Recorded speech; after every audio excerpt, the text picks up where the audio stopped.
Shortcut key Q. কতক্ষণ বইসা থাকে আসুক।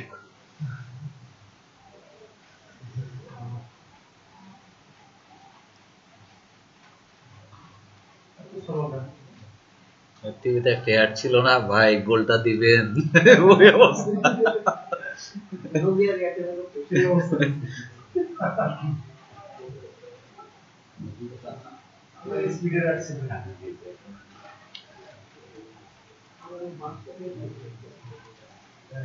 Shift Q. এখন শিফট কিউ দেওয়ার পর আমি যেটা দেখতেছি, কি দেখতেছি, যেই অংশটুক আমি সিলেক্ট করছি সেই অংশটুককে দেখতেছি অরিজিনাল কালারে। যেই অংশটুকু আমার সিলেক্ট ছিল না, এটা কি রেড শেড করে গেছে না? সিলেক্টেড অংশটা আমি অ্যাজ ইট ইজ কালার দেখতেছি, বাকি অংশটাকে দেখতেছি একটু রেড শেডের মাধ্যমে। কালার কি হয়ে গেছে? Black and white. মাস্কিং এ যখন আমরা কাজ করছি তখন বলছি না যে মাস্কিং হয় শুধুমাত্র ব্ল্যাক এবং হোয়াইট কালার নিয়ে? এই কারণে কিন্তু আমার এই কালারটা চেঞ্জ হয়ে গেছে। আমি আসি ব্রাশ টুলে, ব্ল্যাক কালার দেওয়া, এখানে যখন ক্লিক করতেছি কি হইতেছে? রেড হইতেছে। যদি রেড হয় এই অংশটা কি আমার সিলেকশনের আওতায় আসলো নাকি সিলেকশনের বাইরে চলে গেল? সিলেকশনের বাইরে চলে গেল। তার মানে কি, যে অংশটাকে আমি আমার সিলেকশন থেকে বাদ দিতে চাই সেইখানে আমি কি করব? ব্ল্যাক কালার করব। আর যে অংশটাকে সিলেক্টের আওতায় আনতে চাই সেইখানে আমি কি করব? হোয়াইট কালার ইউজ করব। এটাকে চেঞ্জ করার জন্য এই টাগলের যে সিস্টেম বা সোয়াপের যে সিস্টেমটা এক্সপ্রেস করলেই এটা হয়ে যায় হোয়াইট কালার। যে অংশটা সিলেক্ট ছিল এটাকে বাদ দিয়ে দিলাম। এখন আসি এইখানে, এই যে একটু রেড শেড পড়ছে, এইখানে আসি, এই পর্যন্ত আছে, এইখানে নাই, তাহলে কি এই অংশটুকু আমার সিলেক্টের ভিতরে নিয়ে আসতে হবে না? Black colour. ব্রাশ ছোট করি,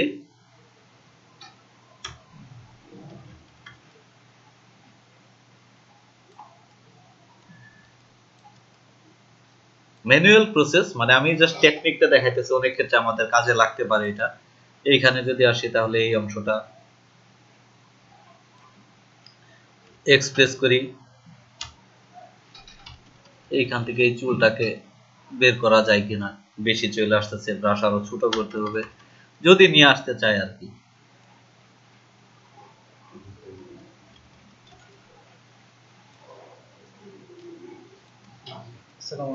ওয়ালাইকুম আসসালাম। হ্যাঁ ভালো আছি, পরীক্ষার সময় আসছেন, ভালো হয়েছে।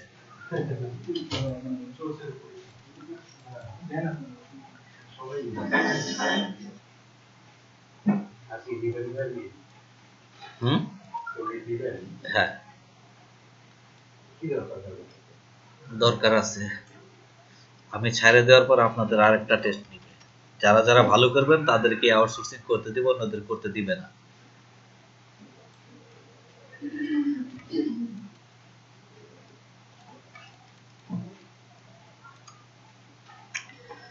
এইখানে কি আছে? আরেকটু প্রবলেম আছে তাই না?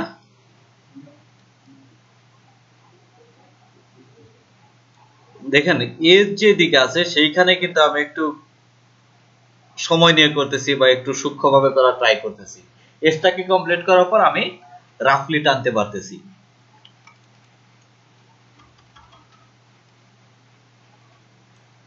ব্রাশটাকে ছোট করে নিলে কন্ট্রোল ভালো পাওয়া যাবে। অবশ্যই কাটা যাইতো, পেন টুল তো জানেন, এটা তো জানেন না। ব্রাশ দিয়ে যে সিলেক্ট করা যায় এটা তো জানা ছিল না, টুলটা জানায় রাখলাম আর কি, কাজেও লাগবে, এরকম না যে কাজে লাগবে না।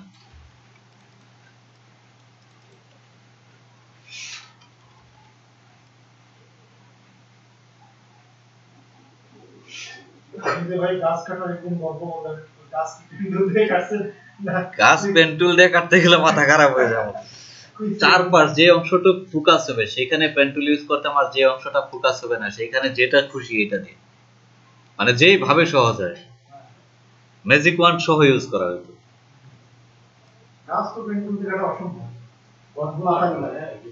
একটা কাজ করতে একদিনের মতো লাগে।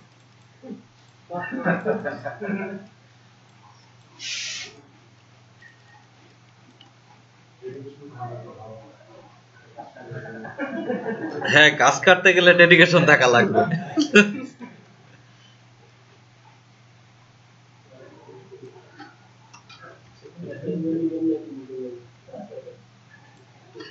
আমরা মনে হয় জাপানের সব গাছে কাটে ফেলছিলাম, জাপান গেলে মরুভূমির মতো লাগতে পারে।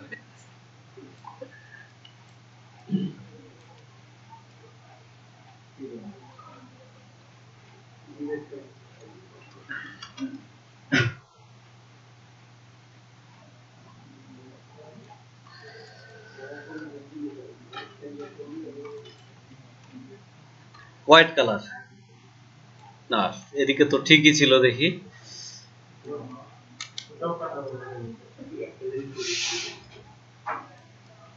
আচ্ছা, এইভাবে আমরা সিলেক্ট করে নেব, ঠিক আছে।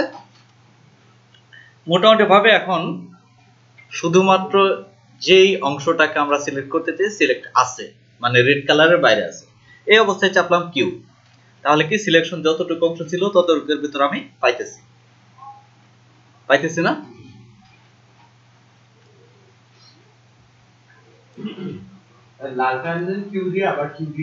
শিফট কিউ দিয়ে নিয়ে আসছি, শুধু কিউ দিয়ে চলে গেছে, তাহলে এটা কি আমার মাস্কিং আছে। এখন এইখানে যদি ক্লিক করি তাহলে সিলেকশনটাকে আবার পাইতেছি না, সিলেকশনটাকে আবার পাইতেছি না। চ্যানেলে আসি, নতুন আরেকটা লেয়ার নিলাম, shift control I, invert selection, invert selection, gradient, উল্টাটা না, উল্টাটা না, আগেরটাই ঠিক ছিল। কেন ঠিক ছিল পরে বলতেছি।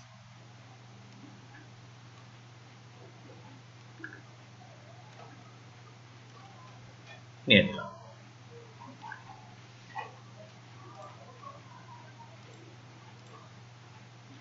এখানে আসলাম, ফিল্টার, ব্লার, লেন্স ব্লার,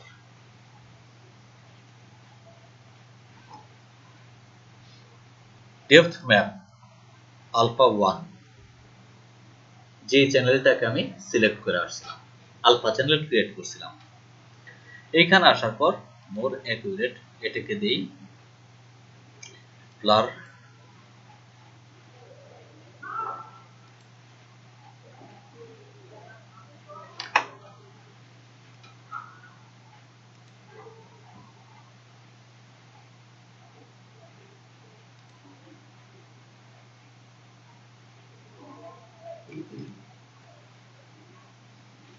সঠিকভাবে কি দেখাইতেছে?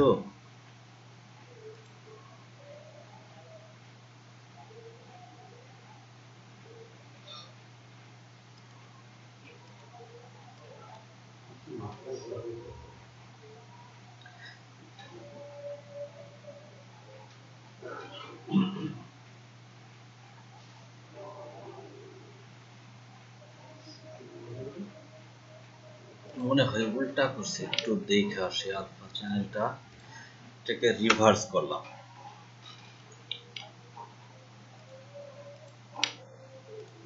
Filter, blur, lens blur, alpha 1,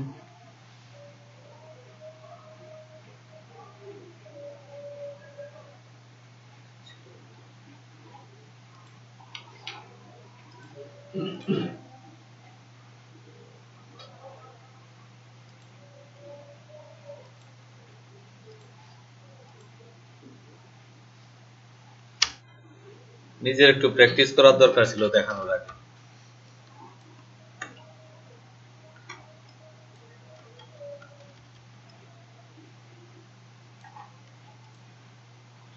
মনে হয় হইতেছে না।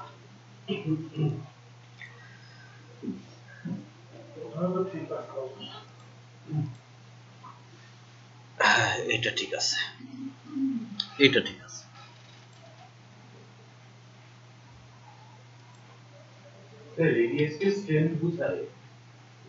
দেখাইতেছি ডিএসএলআর এর যে ইফেক্টটা আমরা পাই সেম ইফেক্টটা। দূরের জিনিসগুলো আমি যেটাকে ফোকাস করছি সেই অংশটা কি হইতেছে আমি ক্লিয়ার ভাবে পাইতেছি, আর বাকি যে অংশগুলো আছে সেই অংশগুলো আমার ঝাপসা হয়ে গেছে। আলফা চ্যানেল ব্ল্যাক যে অংশে থাকে সেই অংশটা কি মুছা যায়, ট্রান্সপারেন্ট, তাই না? যেই অংশটার ভিতরে আমার ভয়েড থাকবে সেই অংশটা কি হবে, দেখা যাবে। আমি কি করলাম, এই লেয়ারটাতে ব্লার ইউজ করলাম আলফা চ্যানেলের মাধ্যমে। তাহলে যে অংশটাতে আমার ভয়েড ছিল সেই অংশটাতে ব্লার অ্যাপ্লাই হয়েছে, যে অংশটার উপর ব্ল্যাক ছিল সেই অংশটার উপর অ্যাপ্লাই হয় নাই, যেই কারণে আমার এই অংশটা ছিল ব্ল্যাক, এখানে আমি কোনো অ্যাপ্লিকেশন পাইতেছি না। নিচের দিকে আমি গ্রেডিয়েন্ট ইউজ করছি এই কারণে, যখন এই অবজেক্টটাকে আমি সিলেক্ট করছি কিভাবে কাজ করবে, কাছের যেই অংশগুলো থাকবে সেই অংশগুলো আমার ব্লার হবে না, দূরের অংশগুলো ব্লার হবে। তাহলে এই অবজেক্টের ক্ষেত্রে এই অংশটা কি কাছের অংশ না, যে মানুষটা যেখানে আছে সেইখানে যে ওর ছবি যদি আমার ফোকাসে আসে তাহলে সে যেখানে পা রাখছে সেই অংশটাও তো আমার কাছেরই থাকার কথা। এই কারণেই কিন্তু আমি এখানে গ্রেডিয়েন্ট ইউজ করছি, যে যত দূরে যাবে তত এটা ব্লার হইতে থাকবে। লজিকটা বুঝতে পারছেন? কাজটা করলাম কিভাবে, প্রথমে যে অংশটা করছি এটা কিন্তু এই কাজের জন্যই না। কুইক সিলেকশন করে আমি কি করছি, যে অবজেক্টটাকে যে আমি আলাদা করতে পারি এখান থেকেও এই অংশটা দেখানো হয়েছে। কুইক সিলেকশনের মাধ্যমে বা পাথের মাধ্যমে করে আমি সিলেক্ট করব, সিলেক্টের অংশটা আমার ব্ল্যাক, বাকি যে অংশটা আছে সেখানে ইউজ করছি গ্রেডিয়েন্ট। গ্রেডিয়েন্ট ইউজ করার পর আমি ব্লার অ্যাপ্লাই করছি, ব্লার হিসেবে ইউজ করছি লেন্স ব্লার। লেন্স ব্লারে আসার পর আমার ডেপথ ম্যাপের সোর্স হিসেবে রাখছি সেই আলফা চ্যানেলটাকে। এরপর আমি এখানে অ্যাডজাস্টমেন্ট করছি। এক এক ইমেজের ক্ষেত্রে আমি রেডিয়াস যত বাড়াবো তত বেশি এরিয়া জুড়ে সে ব্লার করবে। যদি স্ট্রেংথ বাড়াই তাহলে কি করবে, আরো স্ট্রেংথ বাড়বে। যদি রোটেশন করতে চাই রোটেশন ইউজ করবো। আসলে লাগে না, রেডিয়াসটা বাড়াইলেই আমরা যে ইফেক্টের জন্য কাজ করি ডিএসএলআর এর সেই ইফেক্টটা, রেডিয়াস বাড়াইলেই কাজ হয়ে যায়।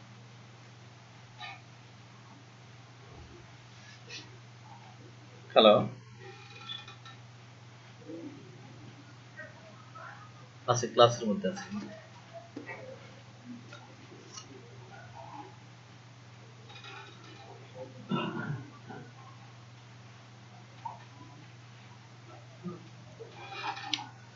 বুঝতে পারলাম?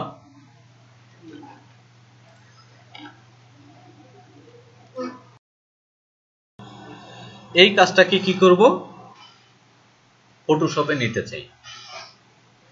এইখানে যখন কাজটা করা হয়েছে তখন কি লেয়ার মেইনটেইন করা হয়েছে?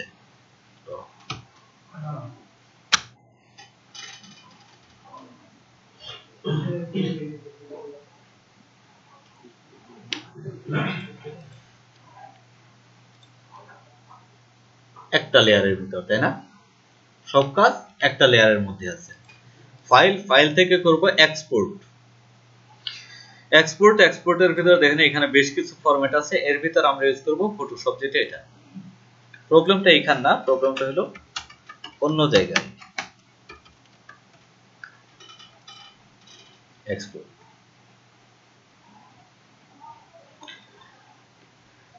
যদি এরকম হয় যে আপনার ডকুমেন্ট আছে সিএমওয়াইকে ফরম্যাটে বা আরজিবি ফরম্যাটে, আর আপনি এইখান থেকে দিতেছেন কালার মোড আরজিবি, ডকুমেন্ট ছিল সিএমওয়াইকে, আমি এইখান থেকে আউটপুট দিতেছি আরজিবি, তাহলে দেখেন আপনার লেয়ারের অপশনগুলো বন্ধ হয়ে গেছে।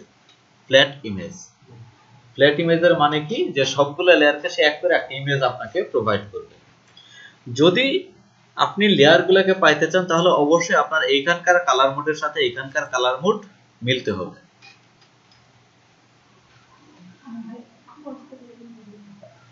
একটু রেজুলেশন, আমি কত রেজুলেশনে চাই এটাকে এখান থেকে সিলেক্ট করব।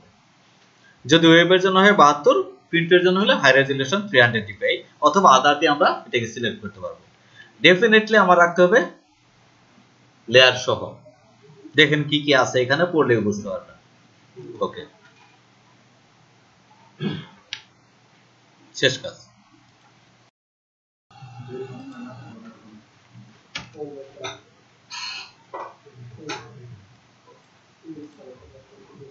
কি করব, ডকুমেন্টসটাকে ওপেন করব।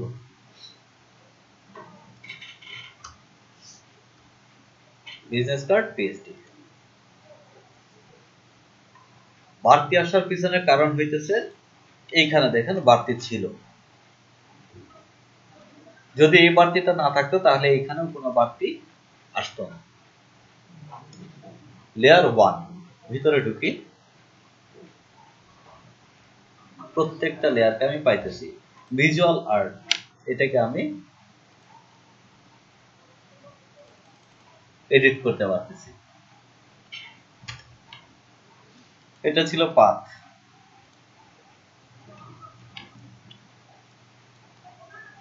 ট্রান্সফর্ম করতে পারতেছি। নিচের এই অবজেক্টটাকে একটা গ্রুপ হিসেবে নিয়ে আসছে, কারণ এতগুলো জিনিসকে সে এডিট করতে পারেনি। এটাও একটা পাথ, বড় ছোট করা যাবে। তার মানে কি আমি ম্যাক্সিমাম জিনিসপত্রই কিন্তু এখান থেকে এডিট করতে পারতেছি। এটা এই কারণে দরকার হবে, যদি আমরা গ্রাফিক রিভারের জন্য কাজ করি তাহলে আমাদের উচিত হবে সেই কাজটা ইলাস্ট্রেটর থেকে করা। ইলাস্ট্রেটর থেকে করার পর আমি এটাকে ফটোশপে এক্সপোর্ট দেব। যদি এক্সপোর্ট দেই তাহলে আমি সেম জিনিসটাকে ফটোশপ থেকে পাইতেছি, জাস্ট লেয়ারগুলোকে আমার একটু ম্যানেজ করার দরকার হবে, গ্রুপ করার দরকার হবে, এর বাইরে কোনো কিছু না। যদি আমি না জানি তাহলে কি করব, ইলাস্ট্রেটরের জন্য একবার কাজ করব, ফটোশপের জন্য আরেকবার কাজ করব। কেন আমার দুইটা ফরম্যাট দরকার? আসলে দুইটা না, ফরম্যাট আরো বেশি দরকার হয়, ইনডিজাইন সহ দরকার হয়। যখন কোন একটা ডকুমেন্টস আমি শুধুমাত্র ইলাস্ট্রেটর ফরম্যাটে দিতেছি, তখন আমার ক্লায়েন্ট হইতেছে শুধুমাত্র ওই সমস্ত লোকজন যারা ইলাস্ট্রেটর জানে। যখন আমি এটার পিএসডি ফাইল অ্যাড করতেছি, তখন আমার ক্লায়েন্ট হইতেছে দুই রকমের, যে ফটোশপ জানে সেও আমার ফাইলটা নিতে পারবে, যে ইলাস্ট্রেটর জানে সেও আমার ফাইলটা কিনতে পারবে। যখন আমি ইনডিজাইন অ্যাড করতেছি, তখন আমার ক্লায়েন্টের পরিধি আরো বাড়তেছে, যারা ইনডিজাইন জানে তারাও আমার ফাইলটাকে কিনতে পারবে। তার মানে কি, যত বেশি ফরম্যাট আমি নিয়ে আসতে পারবো তত বেশি আমার ক্লায়েন্ট বাড়বে। কথা বলার মানে এটাই যে আমরা কাজটা ইলাস্ট্রেটর থেকে করলে বেনিফিটটা বেশি পাবো। ফটোশপ থেকে যদি এই কাজটা করতাম তাহলে কিন্তু আমি ইলাস্ট্রেটরে এইভাবে এক্সপোর্ট করতে পারতাম না, কিন্তু ইলাস্ট্রেটর থেকে করলে এটা ফটোশপে নিয়ে আসা যায়।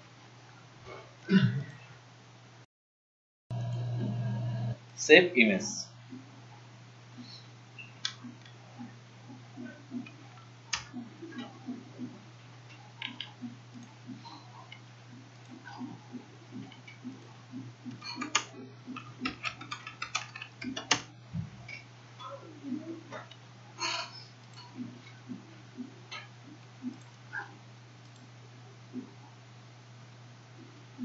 আসলাম এইখানে, choose file, upload an image file, choose file এখান থেকে দিয়ে দিলাম।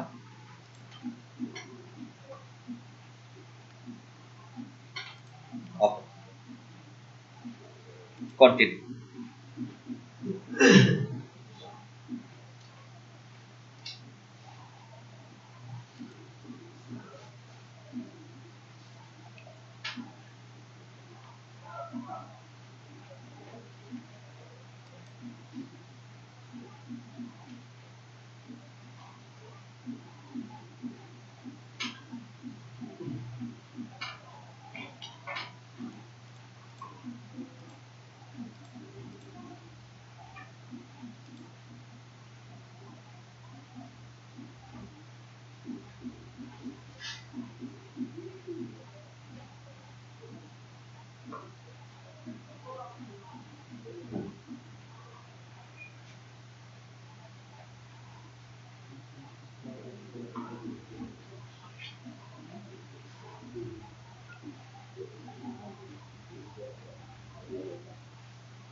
ইমেজটা অনেক বড় ছিল, সেই কারণে এত সময় লাগছে।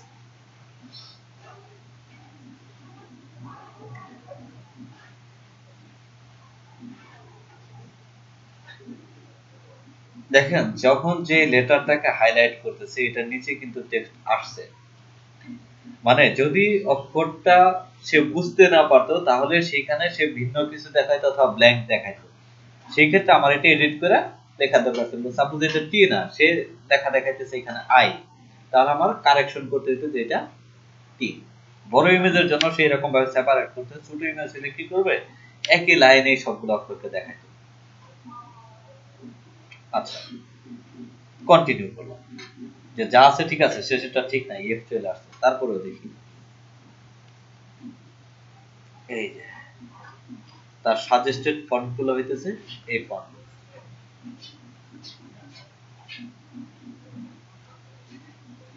এখন এই ফন্ট গুলাকে আমি চাইলে এইখান থেকে নিতে পারবো, কিন্তু সেই ক্ষেত্রে আমার পে করতে হবে, কারণ মাই ফন্টস আমাকে ফ্রি ফন্ট প্রোভাইড করে না। যখন আমি এই ফন্ট গুলাকে পাইলাম, এই ফন্ট গুলো এখন আমি সার্চ করব যে কোন জায়গায় ফ্রি এগুলাকে পাওয়া যায় কিনা, অথবা আমি এইভাবে সার্চ দিতে পারি যে সিমিলার টাইপস, সিমিলার ফন্টস দিয়ে যদি সার্চ দিই তাহলে আমার প্রবলেম সলভ হয়ে যাবে। বুঝতে পারলাম কি প্রসেসটা? তাহলে ফন্ট নিয়ে যে ঝামেলাটা, এটা আমাদের একদম প্রথম ক্লাসে বলছিলাম।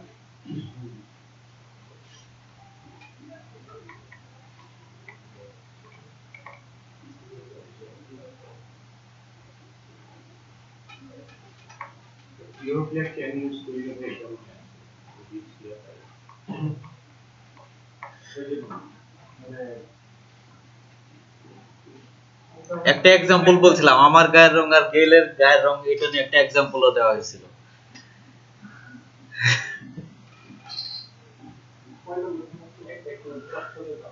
একটা চকচকে ব্ল্যাক, আর একটা হইতেছে যে একটু ম্যাট টাইপের ব্ল্যাক। কি ব্ল্যাক বলতেছি? ওই ব্ল্যাকটাকে যে ব্ল্যাকটার ভিতরে ব্ল্যাক ছাড়া অন্য কোনো কালারের উপস্থিতি থাকে না। ব্ল্যাকের সাথে অন্য কোনো কালারকে মিক্স করলে সেটাও ব্ল্যাক কালার হয়, যদি তার অনুপাতটা তার সমান বা তার চেয়ে কম হয়। যদি তার চেয়ে বেশি হয় তাহলে এইভাবে বলতে পারি না যে ব্ল্যাকের সাথে মিশছে, তাহলে বলবো এইভাবে যে রেডের সাথে ব্ল্যাক মিশানো হয়েছে, ঠিক না? যার পরিমাণ বেশি তারই তো প্রায়োরিটি বেশি থাকবে। তাহলে আমি কিভাবে বলি, মানে এইখানের যেটা লোকেশন, এটা যদি আমি বলতে চাই যে কোটা ট্রাস্টের পাশে মন্ত্রীর বাড়ি, নাকি মন্ত্রীর বাড়ির পাশে কোটা ট্রাস্ট, এটা হয়তো একটা প্রতিষ্ঠান আরো ইয়ে হয়ে যায়। তাহলে আমার বাড়ির পাশে সচিন টেন্ডুলকার থাকে, তাহলে কি আমি বলতে মানে মানুষ বললে কিন্তু এভাবে বলবো যে সচিনের বাড়ির পাশেরটা, ঠিক না? এটাই তো। তার মানে কি, যদি ব্ল্যাকের সাথে তার সমপরিমাণ অথবা তার যে কম পরিমাণে অন্য কোনো কালারকে মিক্স করা হয় তাহলে আউটপুট পাওয়া যায় ব্ল্যাক।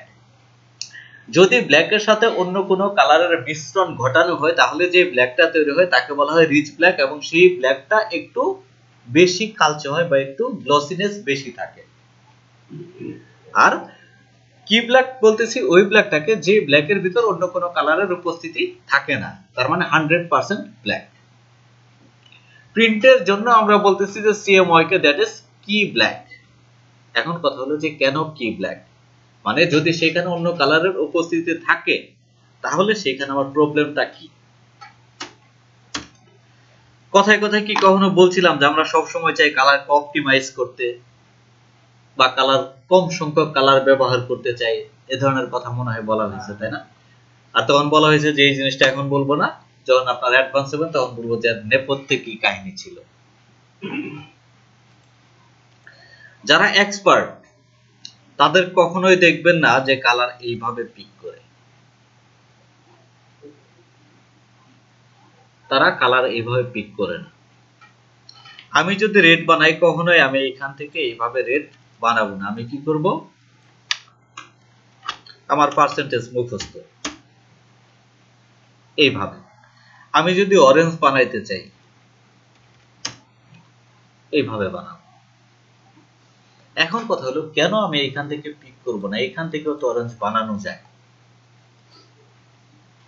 বা রেড বানানো যায়। এটাও রেড, এটাও রেড, দুইটা রেডের মধ্যে কি খুব বেশি পার্থক্য আছে? খুব বেশি পার্থক্য নাই। মনির ভাইয়ের একটু ভালো বলতে পারবেন, মনিটরে যেরকম দেখছেন আউটপুট তার চেয়ে ভিন্ন আসছে। তো এইখানে যে পার্থক্যটুকু আছে, প্রিন্টে যাওয়ার পরে এই পার্থক্যটা হয়তো চোখে পড়ার মতো নাও হতে পারে। যে পরিমাণ ডিফারেন্স হয় তাতে হয়তো এই প্রবলেমটা চোখে পড়বে না, কিন্তু তারপর আমি এটাকে ব্যবহার করব। কেন করব? দেখেন এইখানে যখন আমি ঢুকতেছি তখন দেখতেছি যে 3.92% সায়ান কালার আছে। 0.39% ব্ল্যাক কালার আছে। তার মানে এই রেডটাকে যদি আমি বানাইতে চাই এখানে 4টা কালারই ইউজ করতে হবে। আর এই রেডটাকে আমি বানাইতে চাইলে আমার 2 কালার ব্যবহার করব। যদি কোনো প্রয়োজন না থাকে যে মানে ম্যান্ডেটরি কোনো কিছু আছে যে আমার ব্র্যান্ড কালার এইটাই, সেই ক্ষেত্রে ভিন্ন কথা। আদারওয়াইজ আমরা সবসময় চাই কম পার্সেন্টেজ যেগুলো থাকবে লেস দ্যান 5% সেই পার্সেন্টেজ গুলাকে জিরো বানাই ফেলতে, সেই পার্সেন্টেজ গুলাকে জিরো বানাই ফেলবো। আচ্ছা, লেজার প্রিন্টার তো আমরা সবাই দেখছি মনে হয়, তাই না? আমরা প্রিন্ট কম বেশি সবাই করছি। কালি কি থাকে প্রিন্টারের ভিতরে? ব্ল্যাক এন্ড হোয়াইট একটা প্রিন্টার, সেই প্রিন্টারের ভিতর কালি যেটা থাকে এটা কি কালি থাকে? মানে ব্ল্যাক কালারই তো থাকে নাকি? ওইখান কি অ্যাশ কালার থাকে? অ্যাশ কালার থাকে না, তাই না? কিন্তু আমি অ্যাশ কালার প্রিন্ট করতে পারি না? পারি।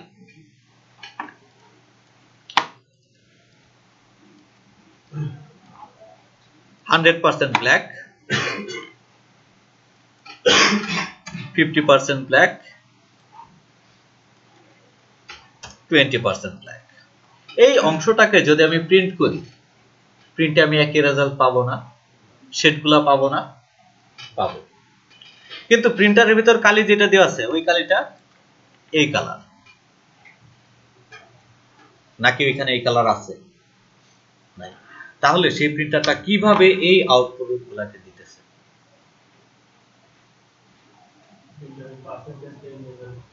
ওইখানে পানি আছে, 100% কালিটা যখন আসে এখানে আসার পর সে পানি মিক্স করে হালকা হয়ে যায়, তারপর সে অ্যাপ্লাই করে।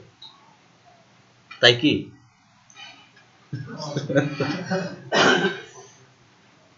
সিস্টেমটা হলো এরকম, ডটগুলা যখন খুব বেশি কাছাকাছি থাকে, তাদের মাঝখানে কোনো ফাঁকা না থাকে, তখন আমি সেটাকে সলিড কালার হিসেবে পাই, 100% কালার পাই। যখন আমি তাকে হালকা করতেছি তার মানে কি তার আণবিক গঠনে পরিবর্তন হইতেছে, তার মাঝখানে হোয়াইট স্পেস তৈরি হইতেছে। যত আমার পার্সেন্টেজ কমতে থাকে তত আমার হোয়াইট স্পেসের সংখ্যা বাড়তে থাকে, হোয়াইট স্পেসের সংখ্যা বাড়তে থাকে। তত যখন বাড়তে থাকে তখন এই অংশগুলোতে আমি দেখবেন হাতে নিয়ে এই ধরনের 20%-এর একটা প্রিন্ট দিবেন, দেখবেন কি যে ডটগুলোকে বোঝা যায়, মাঝখানে যে হোয়াইট আছে তখন দেখবেন আপনার ডটগুলো বোঝা যাইতেছে। কোনো একটা কালারের মাঝে এই কালারের মাঝখানে যদি আমি এখানে 10%-এর ব্ল্যাক ইউজ করি, এইখানে যেরকম ভাবে স্মুথ পাইতেছি, প্রিন্টের ক্ষেত্রে আমি এই স্মুথনেসটা পাবো না। তখন দেখবো কি যে 10% ব্ল্যাক যেটা এটা ডট ডট ডট ডট এরকম ভাবে আসছে। তার মানে কি আপনার স্মুথনেসটা কমে যাবে, আপনি ভালো রেজাল্ট পাবেন না। যেই কারণে আমরা যেটা করি, কোন একটা কালারকে অ্যাপ্লাই করলে সেইখানে অবশ্যই 100% অফ বেস কালারগুলোকে রাখা যায় কিনা এটার চেষ্টা করি সবচেয়ে বেশি পার্সেন্টেজ কালারের তুলনায়। বুঝতে পারলাম কি ইফেক্ট পাওয়া যায় এখানে?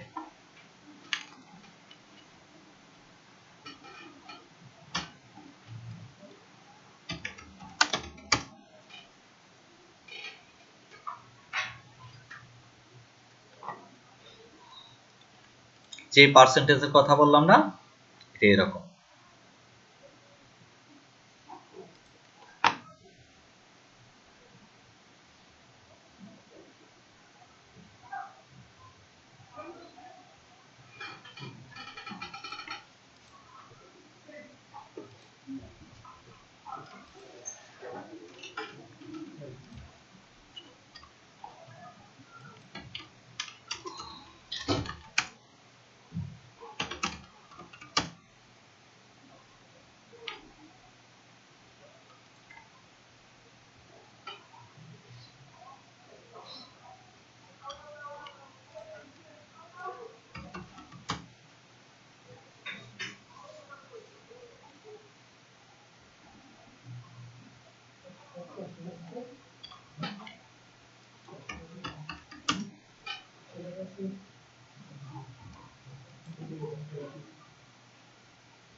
খুব ভালো এক্সাম্পল পাইতেছি না যেটা থেকে একদম বোঝা যায়।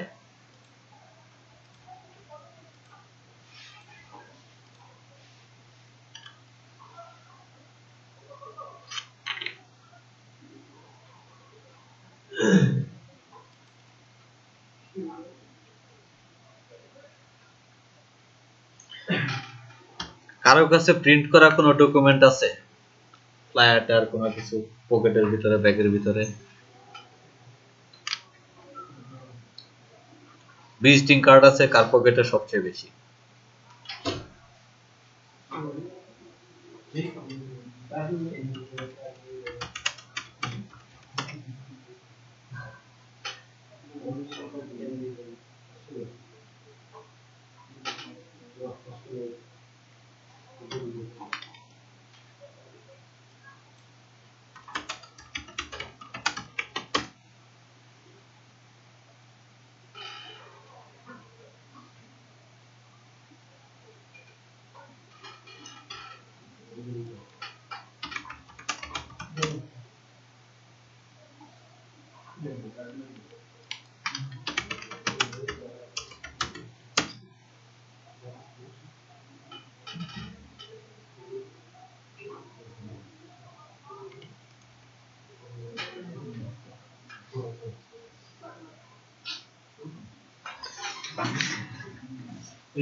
কয়টা আছে? এখানে দুইটা আছে, তবে ওখানে আরো কয়টা আছে?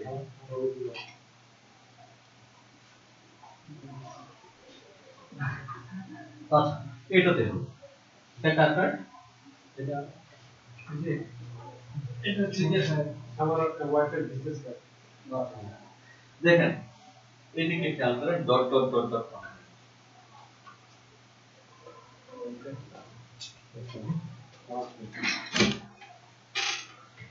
ওই ফ্লাওয়ার গুলো প্রত্যেকটাতেই খেয়াল করেন, প্রত্যেকটা জায়গায় ডটটা কখনো বেশি আছে কখনো কম আছে, কিন্তু আছে।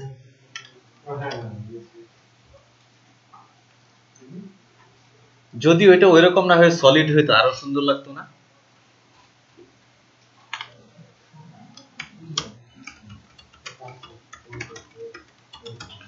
চোখ কিন্তু ভালো হওয়া লাগবে।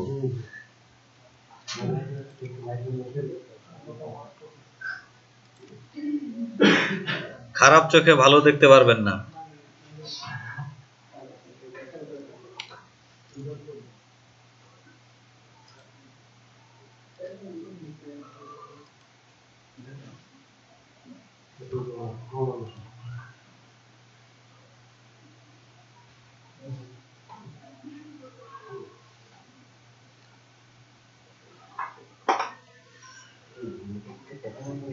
নেক্সট যেটা, সেটা হলো একটা সার্কেল বা এই কালারটা, এই রেডটাকে আমি এই রেড ভাবেই দেখতে চাই। প্রিন্টের প্রসেসটা কি হবে, কিভাবে প্রিন্ট হয় আমরা কি জানি? প্রিন্টিং এর প্রসেসটা কি? যেহেতু আমরা প্রিন্ট আইটেম নিয়ে কাজ করবো, এটা আমাদের জানা দরকার। প্রিন্টের প্রসেসটা হইতেছে এরকম, একজন ডিজাইনার ডিজাইন করলো, ডিজাইন করার পর এই ডিজাইনটা দিয়ে দুইটা পদ্ধতিতে কাজ করা যায়। একটাকে বলা হয় পজিটিভ, আরেকটাকে বলা হয় সিটিপি। একটাকে বলতেছি পজিটিভ। পজিটিভের মানে কি, ছোট থাকতে আমরা যখন ফিল্ম ক্যামেরা ছিল, ছবি উঠাইতাম না 120 টাকাতে 36টা, মাঝে মধ্যে দুইটা মিস থাকতো, 33টা হইতো, 34টা হইতো। এরপর এই ফিল্মটাকে কি করতাম, ডেভেলপ করতাম। ডেভেলপ করার পর আলোর ভিতরে দেখতাম কোনটাতে কোনটাতে আমি আছি, যেটাতে আমি আছি এটাই প্রিন্ট করতাম, বাকিগুলোকে প্রিন্ট করতাম না। মনে আছে কি? নাম কি ছিল ওই জিনিসটা যেটাকে আমরা হাত দিয়ে দেখতাম? নেগেটিভ। আর এটাকে বলতেছি পজিটিভ। সেম জিনিস ওইটা দেখতাম রিভার্স মোডে, কন্ট্রোল আই চাপবেন ফটোশপ ডকুমেন্টে, কন্ট্রোল আই, মানুষের ছবি হলে আরেকটু ভালো বুঝতাম, ইনভার্ট, এই জিনিসটাই দেখতাম আসলে।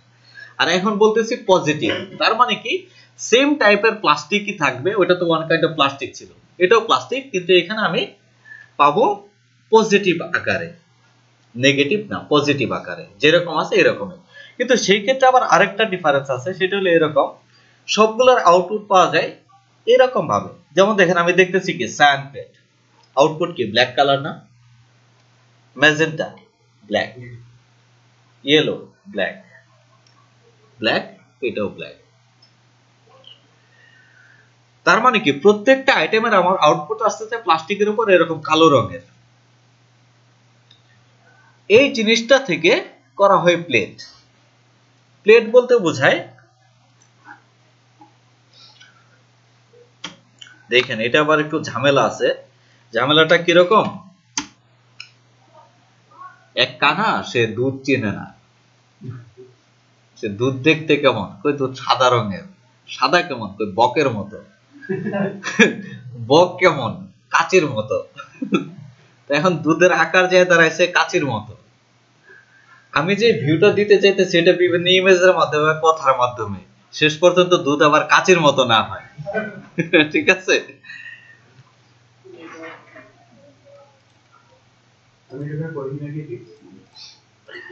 আপনার দেখার সম্ভাবনা আছে, বাকিদের নাই।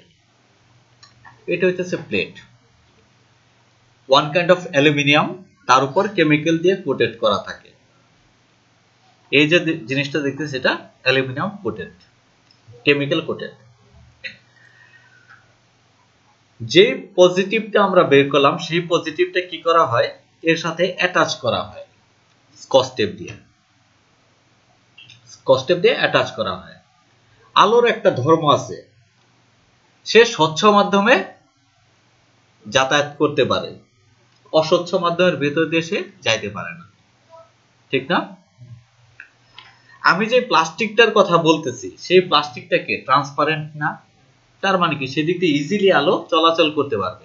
কিন্তু যখন এইখানে এই প্লাস্টিকটার ভিতর আমি এরকম ভাবে কালো করে দিব, সেই অংশটা অস্বচ্ছ মাধ্যম হয়ে যাইতেছে না, তার মানে কি তার ভিতর দিয়ে আলো যাইতে পারবে, যাইতে পারবে না। যদি 100% ব্ল্যাক হয় তাহলে 100% রেজিস্ট্যান্স দিবে, যে এক বিন্দু আলো ওই পাশে যাবে না। যদি 50% হয় তাহলে 50% আলো পাস করতে পারবে।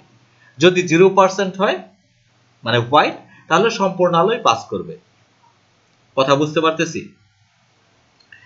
এই প্লেটের উপর যে কেমিক্যালটা কোটেড করা আছে তার ধর্ম হইতেছে এরকম যে যদি এর ভিতর আলো লাগে মানে আলো পড়ে তাহলে এই কেমিক্যালটা নষ্ট হয়ে যাবে। যখন এর উপরে আমি প্লাস্টিকটাকে, পজিটিভটাকে অ্যাটাচ করতেছি এবং এই প্লেটটাকে আমি নিয়ে যেতেছি একটা মানে হাই পাওয়ারের আলো পাস হয় এরকম কোন একটা জায়গায়, এর ভিতরে অ্যাটাচ করা আছে পজিটিভ, তার ভিতর থেকে আমি আলো দিতেছি এইভাবে।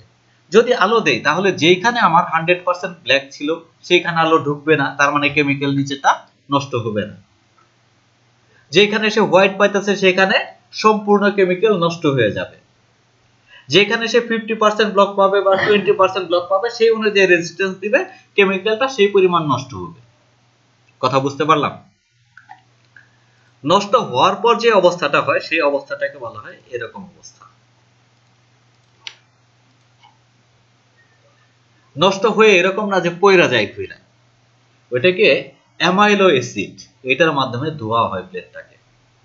যখন ধোয়া হয় তখন নষ্ট কেমিক্যাল গুলা এরকম ভাবে পরিষ্কার হয়ে যায়। আর যেখানে যে আমরা ব্ল্যাক দেখতেছি বা অন্য কালার দেখতেছি, ব্লু কালার দেখতেছি, এটার মানে হইতেছে যে এখানে ব্ল্যাক দ্বারা ব্লকেজ ছিল, যে কারণে এখানকার কেমিক্যালটা নষ্ট করা হয় নাই বা নষ্ট হয় নাই।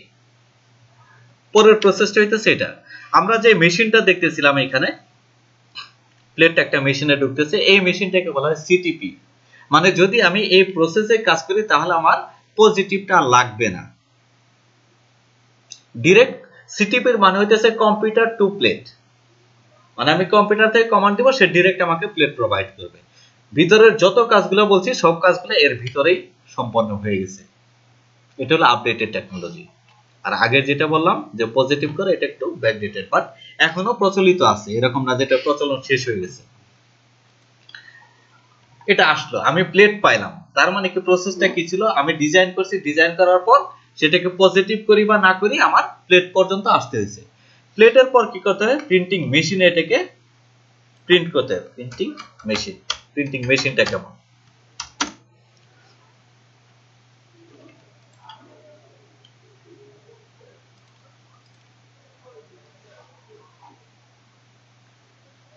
যে প্রেসের কথা বলেন আমরা, এটা হচ্ছে সেই প্রেসের মেশিন। এগুলা দাম অনেক। বাংলাদেশে ব্র্যান্ড নিউ মেশিন আসে না, মানে অন্য দেশ ইউজ করার পর যখন তারা ফেলে দেয় তখন এগুলা বাংলাদেশ আসে এবং তাদের নাম বলা হয় পেটি মেশিন, মানে ইনট্যাক্ট। ঠিক আছে, এই মেশিনগুলোর কন্ডিশন অনুযায়ী 30 লাখ 35 লাখ এরকম হয়। কিছু কিছু জায়গায় ব্র্যান্ড নিউ মেশিন আসে যারা নিজস্ব মানে প্রোডাকশন, বড় প্রোডাকশন হাউস নিজেরা এলসি করে নিয়ে আসে, যেমন সংবাদপত্রগুলা তারা নিয়ে আসে, আদার products, ideal products like this types of বড় মার্চেন্ট যারা, তারা নিয়ে আসে। কিন্তু ম্যাক্সিমাম প্রেস এগুলাকে পেটি মেশিন কিনে, মানে ব্র্যান্ড নিউ মেশিন কিনে, ইনটেক্ট মেশিন কিনে অন্য দেশের ব্যবহার করাটা, এইগুলো আবার হাত বদল হয়। মজার ব্যাপার হইতেছে এই মেশিনগুলোতে অনেক সময় দেখা যায় যে সৌভাগ্যক্রমে বিক্রয়.com ভালো মানের ল্যাপটপ পাওয়া যায়, ওইরকম ভাবে অনেক সময় ভালো মেশিন, অটোমেটেড মেশিনও আসে। যদি অটোমেটেড মেশিন বাংলাদেশে আসে, সবার আগে কি করা হয়, অটোমেটিক ফাংশন গুলাকে কাটা হয়। তার পিছনে কারণ হইতেছে যে আমাদের দেশে যারা এই মেশিনটা অপারেট করবে তাদের এডুকেশনাল কোয়ালিফিকেশন খুব বেশি ভালো না। ইভেন এরকম যে এরকম ক্লাস 5 পর্যন্ত পড়ে নাই এরকম লোকের অভাব নেই। তো যেই ছেলেটা ক্লাস 5 পর্যন্ত না পড়ছে সে কিভাবে সেই মানে একটা ইনস্ট্রাকশনকে ফলো করতে পারবে? তার জন্য অটোমেটিক ফাংশন যথেষ্ট না, তার জন্য ম্যানুয়ালি ঠিক আছে। তো এই কারণে ওই ফাংশনগুলোকে কাটা হয়। হোয়াটএভার, মেশিন আসছে, মেশিনটা কেমন এটা একটু আমরা দেখি। এটা হইতেছে একটা সিঙ্গেল চেম্বার মেশিন, হামাদা 600 মেবি মডেলের নাম। মানে এই ধরনের একটা মেশিন আমাদেরও আছে, সিঙ্গেল চেম্বার, একটু একটু ছোট সাইজের মেশিন। এই মেশিনের ভিতর যেটা হয়, এই যে পার্টটা দেখতেছি এদিক দিয়ে কাগজ দেওয়া হয় স্তূপাকারে, মানে রিমসে রিম কাগজ কায়টা এই পাশে দেওয়া হয়। মাঝখানে এইখানে একটা সিলিন্ডার টাইপ আছে, আমি দেখাবো। সিলিন্ডারের ভিতর প্লেটটা, যে অ্যালুমিনিয়াম প্লেটটা পেলাম সেই প্লেটটা লাগানো হয়। এই যে উপরের চেম্বার দেখতেছি এইখানে কালার থাকে, তার সাথে আবার আরেকটা সিলিন্ডার থাকে। প্রথমে প্লেটের উপর কালি লাগে, এই কালিটা এসে আরেকটা সিলিন্ডারের উপর লাগে, ওই সিলিন্ডারটা পেপারের সাথে অ্যাটাচ হয়, তখন ওই সিলিন্ডার থেকে ছাপ লাগে কাগজে। প্রসেসটা এরকম একটু কমপ্লেক্স। এইখানে যেটা দেখতেছি এটা বলা হয় ডেলিভারি চেম্বার, মানে কাগজটা এখান থেকে ঢুকলো, মাঝখানে সব প্রসেস কমপ্লিট করে এখানে এসে জমা হবে।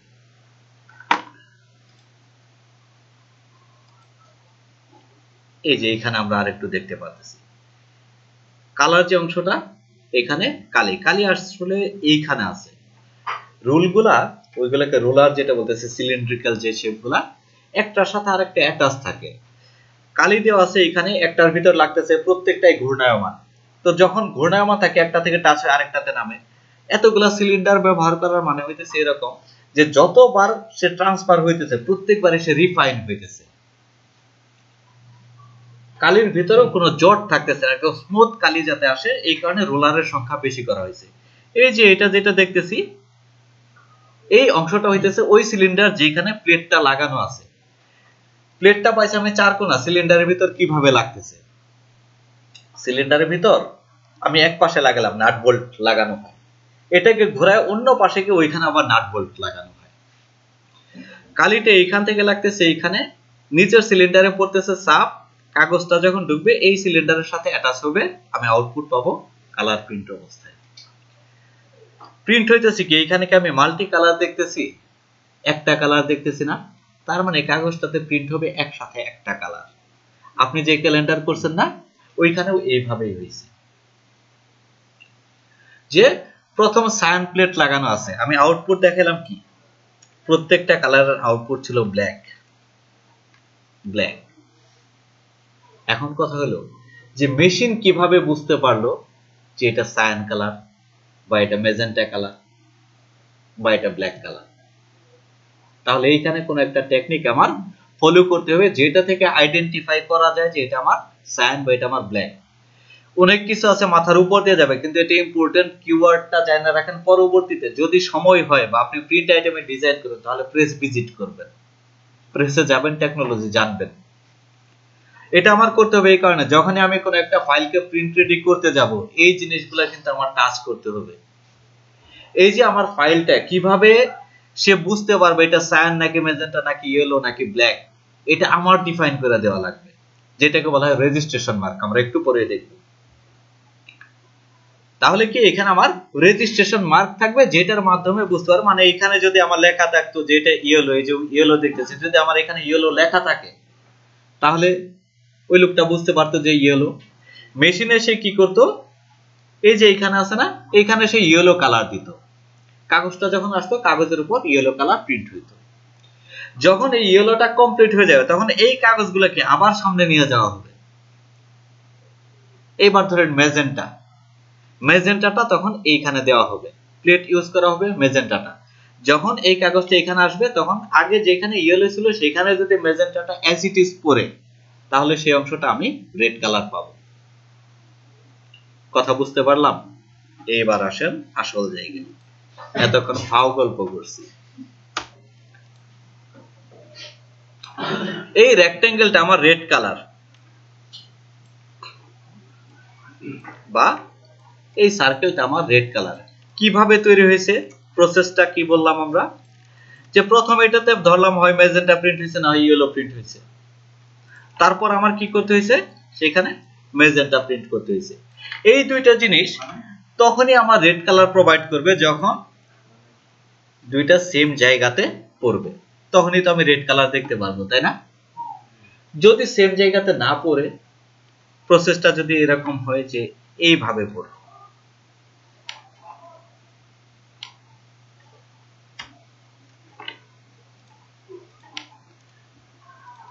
আবুর বাড়ি নোয়াখালী, তাই না? অর্ধেক জলে অর্ধেক ডাঙায়, তখন কি হবে?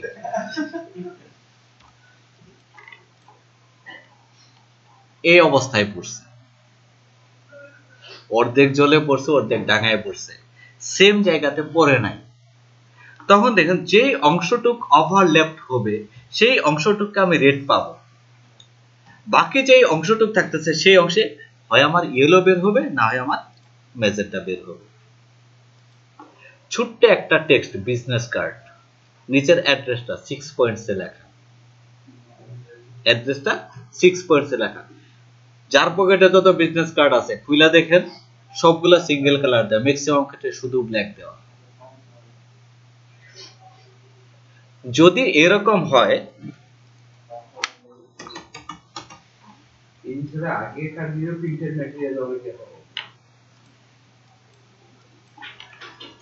আমি একটা টেক্সট দিলাম ব্লু কালারে,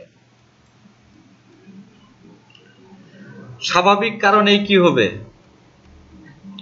যে কমন অংশটুক তার ভিতর আবার ভিন্ন কালার আসবে। এক পাশ দিয়ে সায়ান বের হয়ে থাকে, আরেক পাশ দিয়ে মেজেন্টা বের হয়ে থাকে। তার মানে কি, মাঝখানে আমি আরো একটা পোর্শন পাবো অন্য কালারের। যদি ছোট হয়,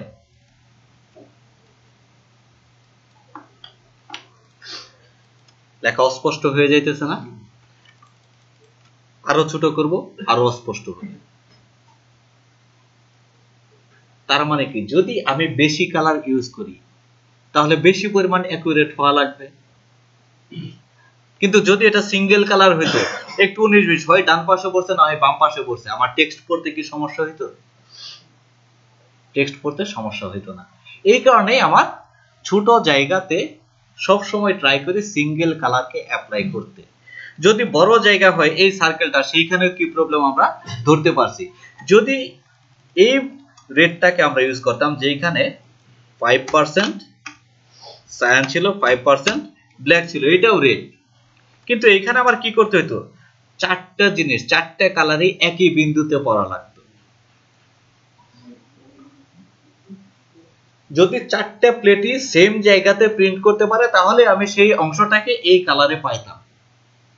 যদি 19-20 হয়ে যায় তাহলে কি, এখানে তো দুইটা কালার আসছে, আরো 19-20 হইতো, চারপাশে এই কালার, তখন আমার শেপটাকে আমি আর সেইভাবে নাও পাইতে পারি। একটু আগে একটা কথা বললাম যে বাংলাদেশে যে মেশিনগুলো আসে সেই মেশিনগুলো ব্র্যান্ড নিউ না। তার মানে কি, মেশিনেও কিন্তু এই রেজিস্ট্রেশনটা বা এই যে একুরেট কোয়ালিটি প্রোভাইড করার ক্ষমতা এটা না থাকতে পারে। যদি না থাকে তাহলে কমপ্লেক্সিটি আরো বাড়লো। এই কারণে আমার মাল্টি কালার বা মানে সবসময় আমরা চেষ্টা করি যে কালারকে অপটিমাইজ করতে, যত কম সংখ্যক কালার নিয়ে আসা যায়। যদি বাইরের কাজ হয় তাহলে হয়তো বা ভিন্নভাবে চিন্তা করা যায়, কিন্তু বাংলাদেশের কাজ হলে কখনোই ছোট টেক্সটের ক্ষেত্রে এক কালারের উপর যাবেন না। যদি মিডিয়াম সাইজ হয় 10-12 তো 2 কালার সর্বোচ্চ ইউজ করতে পারেন।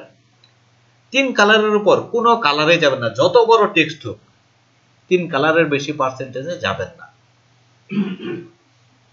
চেষ্টাটা করবেন এটা। আর যদি ক্লায়েন্টের রিকোয়ারমেন্ট থাকে তাহলে সেটা ভিন্ন কথা। যেমন আমাদের এখানকার সিটির যে লোগো আছে, এই লোগোতে 4 কালার আছে। এখন তার লোগো এরকম, এটাকে তো আমি চেঞ্জ করতে পারবো না। হ্যাঁ, এটাকে সলভ করা যাবে, সেই ক্ষেত্রে আবার কোম্পানির খরচ বাইরে যাবে।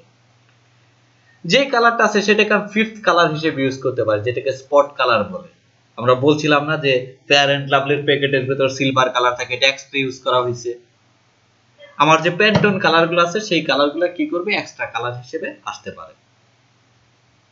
খুব বেশি কঠিন মনে হইতেছে, তাই না? সারমর্ম বলি এবার। সারমর্ম হইতেছে এটাই যে আমরা বেশি সংখ্যক কালারকে ইউজ করব না, কম সংখ্যক কালারকে ইউজ করতে চেষ্টা করব। বুঝতে পারলাম?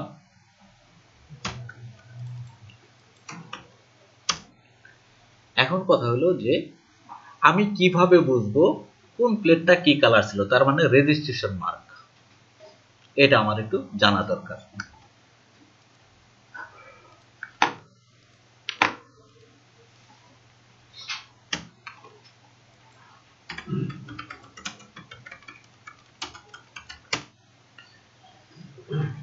দেখেন তো এরকম জিনিসপত্র কখনো চোখে পড়ছে কিনা।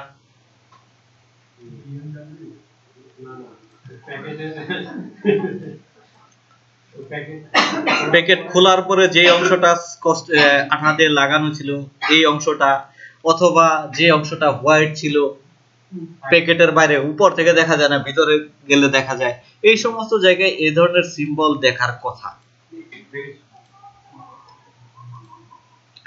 এই মার্কস গুলাই মূলত রেজিস্ট্রেশন মার্কস। কপি করি।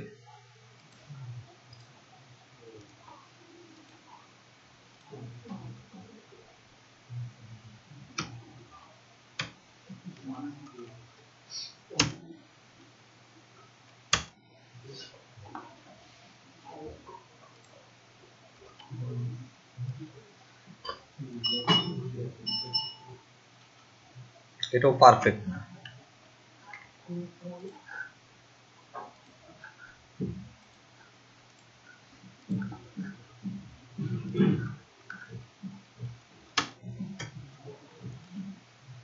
নিয়ে আসলাম এখানে। এখন দেখেন এটা কি, ম্যাজেন্টা। উপর থেকে দেখতেছি না ম্যাজেন্টা। এইখানে যখন আসতেছি দেখেন সবগুলোর ভিতরে যেভাবে সায়ান, ইয়েলো, ব্ল্যাক দেখতেছি, ম্যাজেন্টা তার চেয়ে ডার্ক অবস্থায় দেখতেছি না। এইখানে যখন আসতেছি ইয়েলোকে ডার্ক দেখতেছি, এইখানে যখন আসতেছি ব্ল্যাককে ডার্ক দেখতেছি, উপরের সাথে মিলে না। তাহলে কি এরকম যদি কোনো টেকনিক অ্যাপ্লাই করা যায় সেই ক্ষেত্রে কিন্তু আমি বের করতে পারতেছি কোন প্লেটটা কি। যখন একজন মেশিন অপারেটর দেখবে যে এটাকে এরকম ভাবে হাইলাইট করা হয়েছে, তখন সে বুঝতে পারবে যে এই কাজটা যদি এই প্লেটটা আমি মেশিনে দিই তাহলে আমার ব্ল্যাক কালার দেওয়া লাগবে। যদি এই কাজটাতে আমি ভুল করি যে ব্ল্যাকের জায়গায় সায়ান দিয়ে দিলাম, তাহলে কি হবে, আমার চেহারা না এসে অ্যাভাটারের মতো চেহারা হয়ে যেতে পারে, ভিন্ন টাইপসের, মানে স্বাভাবিক গায়ের রং না এসে ভিন্ন কালার আসতে পারে। একটা ডকুমেন্টস প্রিন্ট রেডি করতে গেলে রেজিস্ট্রেশন মার্কটা একটা ইম্পর্টেন্ট জিনিস। আমরা এখন দেখব যে একটা ডকুমেন্টসকে কিভাবে আমরা প্রিন্ট রেডি করতে পারি, একদম টোটাল প্রসেসটা।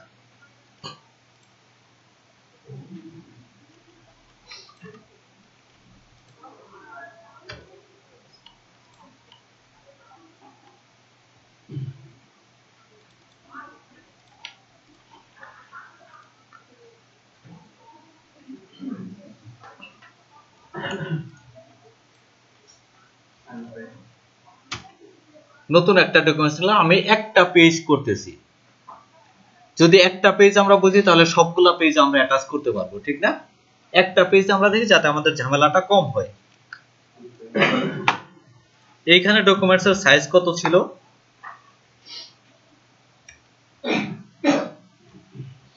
9 ইঞ্চি বাই 5.5 ইঞ্চি, তাই না?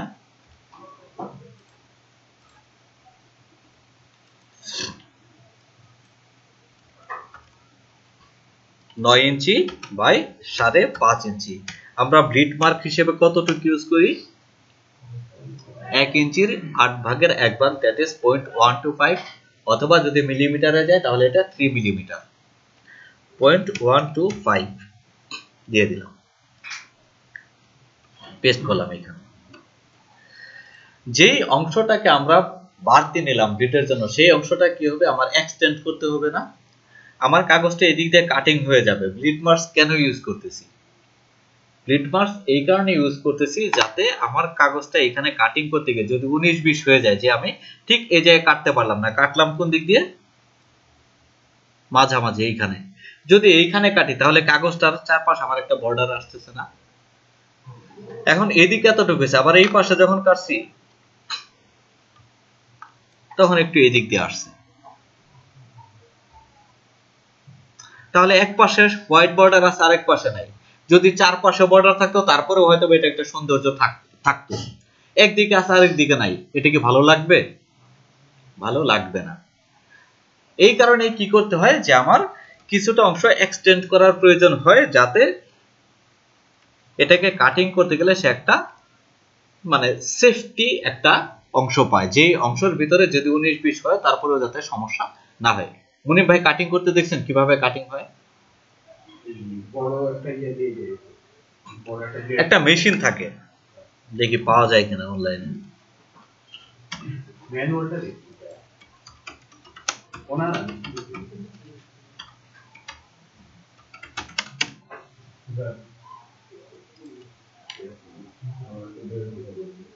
বের হয়ে গেল।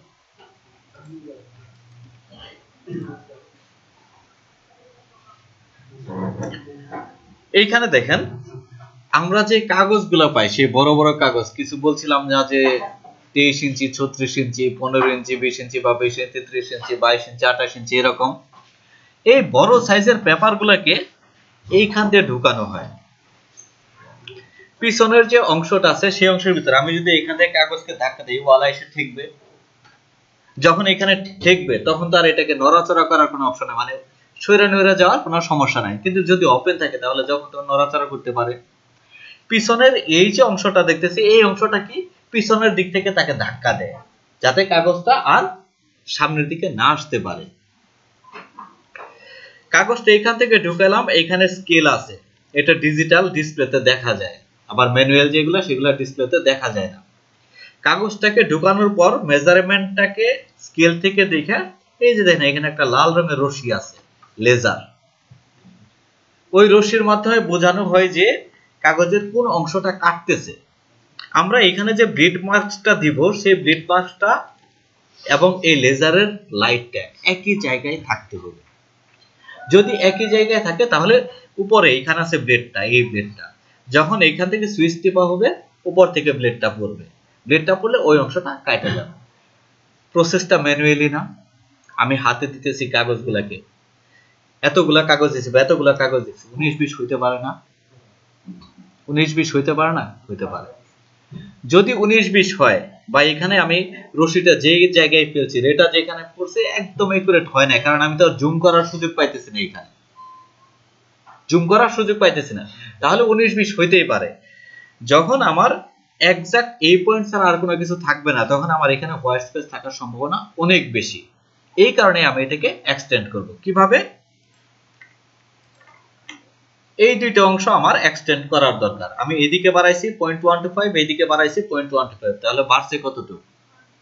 0.25, দুই দিকে মিলে। এইখানে আসলাম, আমি রেফারেন্স পয়েন্ট রাখলাম সেন্টারে। যদি আমি এবার হাইটটাকে চেঞ্জ করি তাহলে কি হবে? দুই দিকেই বাড়বে। দুই দিকেই বাড়বে না? দুই দিকে বাড়বে। 5.5 প্লাস 0.25, দ্যাট ইজ 5.75। যদি ক্যালকুলেশন করতে সমস্যা হয় আপনি যেটা করবেন প্লাস 0.25 রেজাল্ট আসবে, ওইটাও ক্যালকুলেটর। এক্সটেন্ড হয়েছে না ওইদিকে? প্রসেস আরেকটা দেখি, কন্ট্রোল কে 0.125। এবার যদি আমি ডিরেক্ট সিলেকশন টুল দিয়ে ধরি, একবার ক্লিক করলাম, কতটুকু বাড়বে? 0.125। নিচের দিকে আসলাম 0.125, ডান পাশে আসলাম 0.125, বাম পাশে আসলাম 0.125। প্রবলেম কি? আমার যতগুলা ভেক্টর ছিল সবগুলাই চেঞ্জ হয়েছে। এইখানে একটা জিনিস আমার সিলেক্ট হয় না, এটাও তো মাস্কিং করা ছিল, যখন ধরছি তখন মাস্কিংটাকে ধরা হয় নাই, এটাকেও বাড়াই দিই নাকি ধরছি। মাস্কিং এর লেয়ারটা সহ ধরা দরকার ছিল।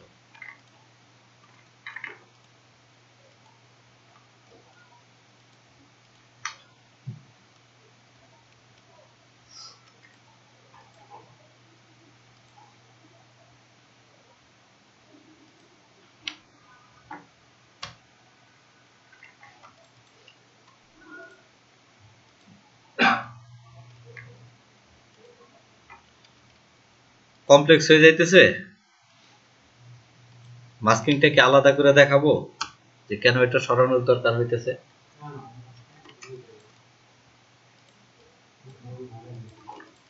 আচ্ছা, মাস্কিং মনে হয় নাই, মাস্কিং সরাই ফেলছি অলরেডি।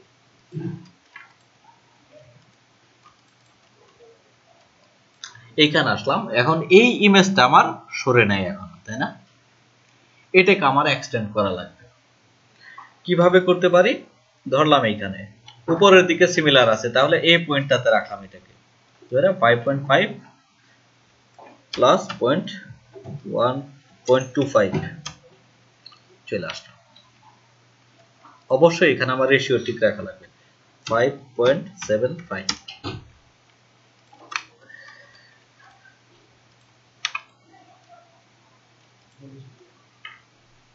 এখানে একটা টুন ছিল, সেই টুনটা ডিস্টার্ব করতেছে।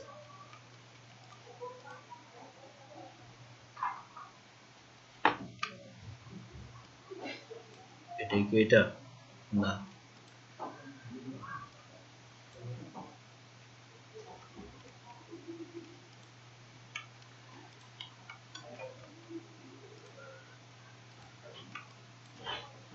উপরে আলাদা একটা লেয়ার ছিল, এটা বাড়ানো হয় নাই। 5.75 নিচের দিকে আসলো, উপরের দিকে আসছে, ঠিক আছে। এবার ঠিক আছে।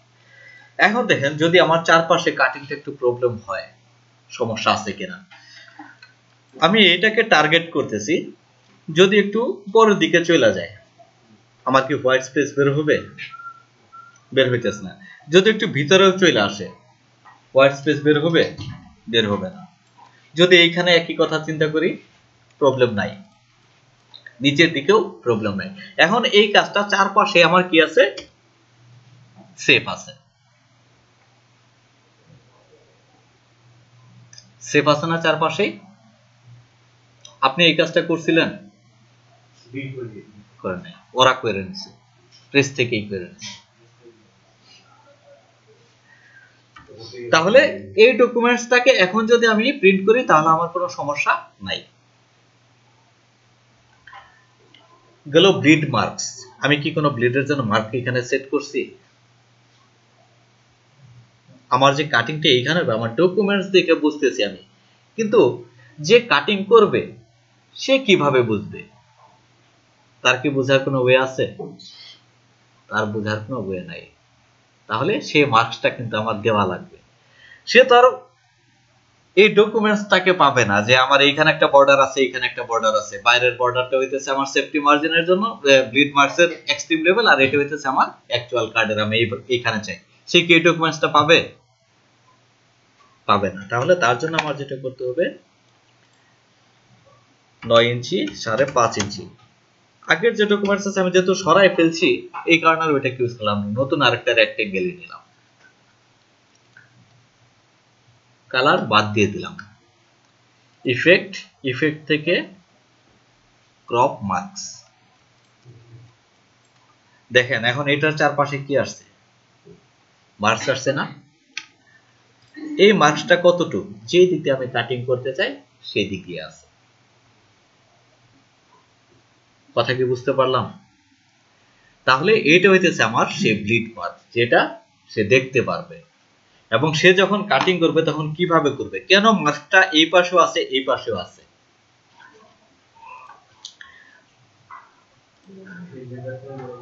হ্যাঁ, আমি এর ভিতরে কাগজটাকে ঢুকাইলাম, কাগজটা কি হলো এরকম সোজা না ঢুকে এরকম সোজা ঢুকাইনি, এরকম ভাবে ঢুকাইছি একটু বাঁকা করে। সেই ক্ষেত্রে এই কর্নার আমি লেজারের সাথে যদি মিলাইও, এই পাশে আসার পর কি মিলবে?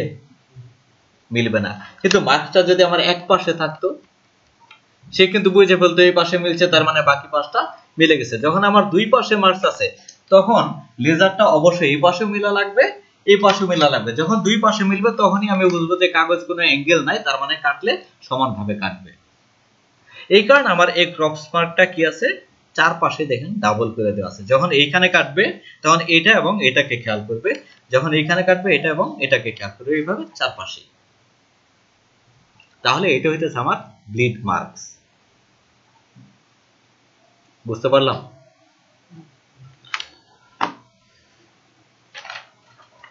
মেশিনে যখন প্রিন্ট হয়, গ্রিপ মার্কের কথা বলছিলাম না, গ্রিপারের কথা বলছিলাম না, কাগজটা মেশিনে যখন যায়,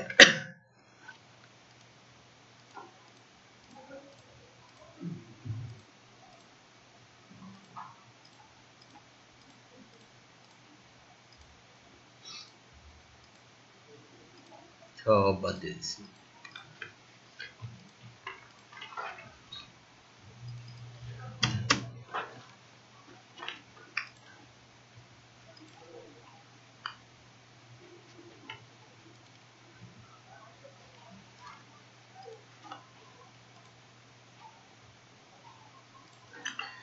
কাগজটা যখন এই পাশ থেকে এইখানে আসে, কাগজটা যে আসতেছে, কাগজটা আটকানোর জন্য কোন একটা জায়গায় ধরতে হয়, মেশিন অটোমেটিক্যালি সেই জায়গাটা ধরে, যেই অংশটাতে ধরে একটা ক্লিপের মতো থাকে, সেইভাবে কাগজটাকে ধরলো, বুঝলাম। তাহলে এই যে ধরলো, ধরার জন্য তার একটু জায়গা লাগতেছে না? সে তো হাওয়ার উপর ধরতে পারবে না। তাহলে যেই অংশটা ধরতেছে সেই অংশটাতে কি প্রিন্ট করা সম্ভব? এখানে আমার মেটাল দিয়ে ধরা আছে, আমি যদি এখানে প্রিন্ট করতে চাই, এটা লাগবে গায়ের সাথে, সিলিন্ডারের সাথে? লাগবে না। এটাকে বলতেছি গ্রিপার। এবং যেই পাশে গ্রিপার থাকে সেইখানে আমার 1/2 ইঞ্চি জায়গা প্রিন্ট হয় না, কারণ তার গ্রিপ করতে জায়গা লাগে 1/2 ইঞ্চি। এবং এটা হয় কি, কাগজের প্রস্থ অনুযায়ী, মানে এই কাগজটাকে যদি আমি মেশিনে পাঠাই তাহলে এইভাবে পাঠাইতে পারবো না, পাঠানো লাগবে হয় এইভাবে, না হয় এইভাবে। তার মানে কাগজের প্রস্থ যেদিকে থাকে সেদিকে আমার গ্রিপার মার্ক চিন্তা করতে হয়। এখন একটা মানুষের ছবি আছে একটা কাগজে, সে সায়ান কালার যখন প্রিন্ট করতেছে তখন এই মাথাটাকে দিল মেশিনের দিকে, আমার গ্রিপার মার্কস দেওয়া নাই। সে কি করলো, এই মাথাটাকে দিল মেশিনের দিকে। যখন মেজেন্টা কালার প্রিন্ট করছে তখন ভুল করে সেই মাথাটাকে দিছে, কি হবে? সায়ান কালারের মাথা যেদিকে থাকবে, মেজেন্টাতে যায় দেখবো যে মাথা তার উল্টা দিকে, পা একদিকে মাথা একদিকে, এরকম হবে না? তার মানে কি, প্রত্যেকটা কালারের ভিতরে আমার কিন্তু এটাও ডিফাইন করার প্রয়োজন আছে যে আমার গ্রিপার হবে কোন পোরশনটা, ঠিক না? তাহলে আমার নেক্সট মার্কিং হইতেছে গ্রিপার, যে আমি কিভাবে বোঝাবো আমার কোন পাশটা মেশিনে যাবে, মেশিনের দিকে যাবে। গ্রিপার মার্কসটা হয় ডকুমেন্টসের ঠিক মাঝামাঝি অবস্থায়। এই ডকুমেন্টসের সেন্টার কোনটা আমরা কিভাবে বুঝতে পারবো? টোটালটাকে ধরলাম, মাঝখানে দেখাই দিচ্ছে, আমি একটা গাইড দিলাম, সেখানে কোনোভাবে মার্কস তৈরি করলাম, হবে না? এই দুইটাকে ধরলাম, যতটুক জায়গা নিছে এটাকে ধরতে পারতেছে না। কেন ধরতে পারতেছে না এটা আমি দেখি। যে অংশটা নিছিলাম এটাকে আমি এক্সপান্ড না করা পর্যন্ত এই অংশটাকে ধরতে পারবো না। এক্সপান্ড করে নিলাম, কারণ আমি যে ক্রপ মার্কস ইউজ করছি সেই ক্রপটা ছিল ওয়ান কাইন্ড অফ অ্যাপিয়ারেন্স, যে কারণে ওই অ্যাপিয়ারেন্সটাকে আমার ব্রেক করতে হইতেছে। এখন এই দুইটাকে আমি ধরলাম, ধরলে ডিসটেন্স পাইতেছি না 9 ইঞ্চি, তাহলে 9 ইঞ্চির অর্ধেক যেটা সেটাই কি তার সেন্টার না? অবশ্যই তার সেন্টার এটা। আমি ডিরেক্ট সিলেকশন টুল দিয়ে এই অংশটাকে ধরলাম এবং আসলাম সিলেকশন টুলে, এন্টার প্রেস করলাম। সিলেকশন টুলে এন্টার প্রেস করলে আমার মুভ কমান্ড আসে, তাই না? এইখানে এসে আমি বললাম 4.5, তাহলে কি এটা সেন্টারে মুভ করার কথা না? কপি, সেন্টারে আসলো। এটা ছিল আমার কাটিং মার্ক বা ব্লিড মার্ক, এটা আমার গ্রিপার মার্ক। একজন অশিক্ষিত লোক কিভাবে বুঝবে যে এটা গ্রিপার মার্ক? দুইটার চেহারায় তো কোনো পার্থক্য নাই। এই অবস্থায় পাঠালাম, যে কাটিং করতেছে সে বলতেছে ও এটা যেহেতু কাটিং মার্ক, এটাও কাটিং মার্ক, মাঝখান দিয়ে দিল কাইটা। সুন্দর হবে না? সুন্দর হবে। আসলাম এইখানে, একটা পাশ ধরলাম। স্ট্রোকের ভিতরে আমরা কখনো খেয়াল করছি কিনা, এইখানে কিছু অপশন ছিল, অ্যারো হেডস। একটা হইতেছে স্টার্টিং এর অ্যারো হেড, আর একটা হইতেছে ক্লোজিং এর অ্যারো হেড। দুই পাশেই অ্যারো হেড চলে আসছে, কারণ আমি দুই পাশেই দিছি। যখন আমি এন্ডিংটাকে বাদ দিয়ে দিলাম তখন আমার স্টার্টিং পয়েন্টে অ্যারো হেড পাইতেছি। এখন এটা থেকে কি আমি দুইটার মধ্যে পার্থক্য তৈরি করতে পারি না? এই অ্যারো হেড থেকে বোঝা যায় যে এই অংশটা মেশিনের দিকে যাবে। যখন এই অ্যারো হেডটা থাকবে তখন সে বুঝবে ও না, এটা কাটিং মার্ক না, এটা হইতেছে গ্রিপার মার্ক। হয়তোবা ছোট অ্যারো চোখে নাও পড়তে পারে, তার জন্য গ্রামীণ ফোন লাগাই দেবে। এখানে লিখবো জিপি, গ্রিপার পয়েন্ট, গ্রামীণ ফোন না।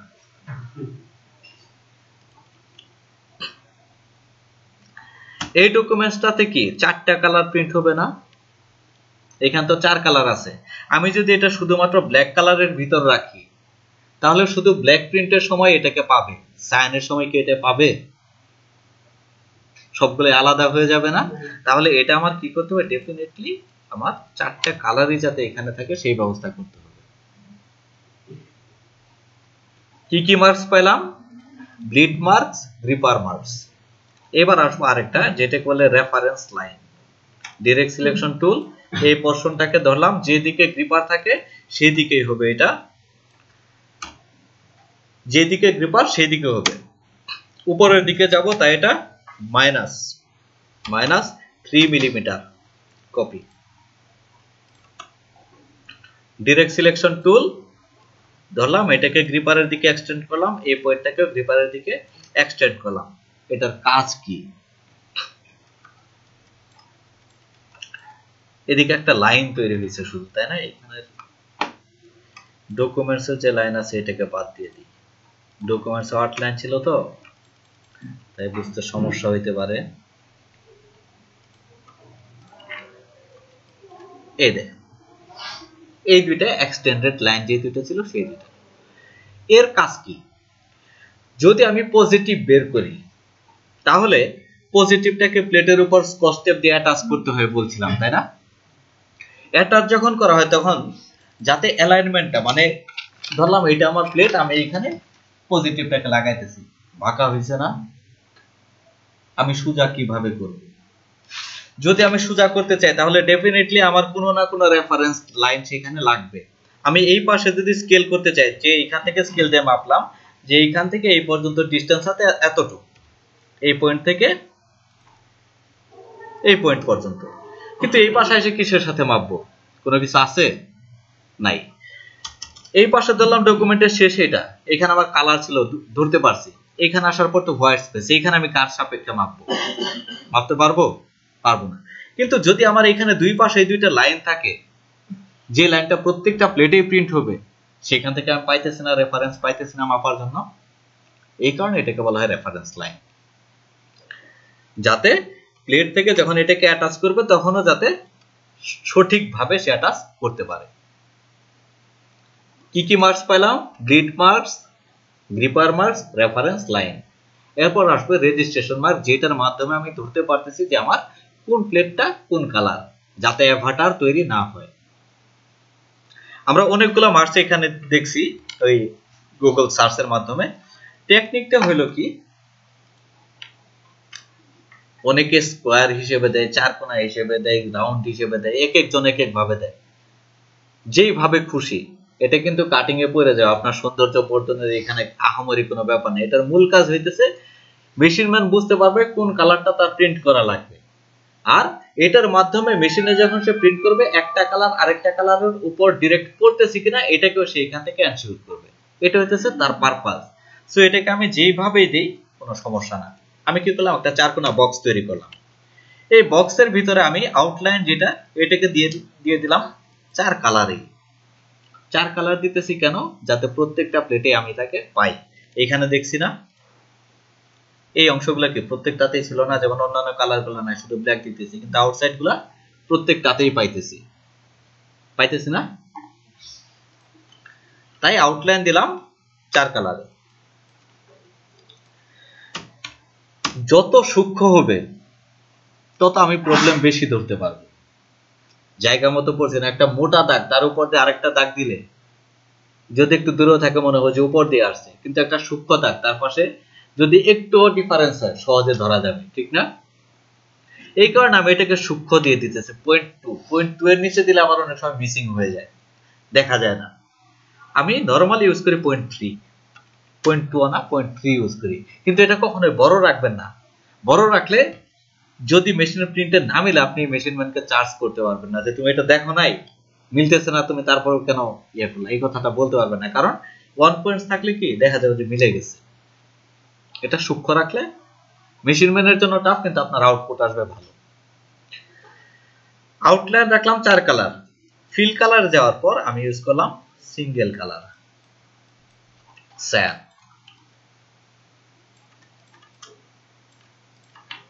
এইখানে দিলাম শুধুমাত্র মেজেন্টা, এইখানে দিলাম শুধুমাত্র ইয়েলো, এইখানে দিলাম শুধুমাত্র ব্ল্যাক।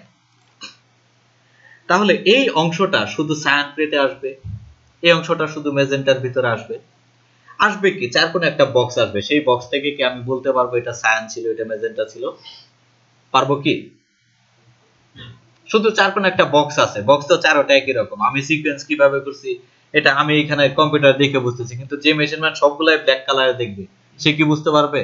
তার বোঝার কথা না। এর জন্য আমার এর ভিতরে আবার টেক্সট দিতে হবে। আমি এখানে অ্যাড করলাম সায়ান, কালার দিয়ে দিলাম পয়েন্ট। এখন যদি এটা প্রিন্ট হয় তাহলে কি হবে? সেই প্রিন্টের ভিতর সায়ানের ভিতর সিটা লেখা থাকবে না। এইখানে আসলাম, এটাকে দিলাম ম্যাজেন্টা, ইয়েলো, ব্ল্যাক।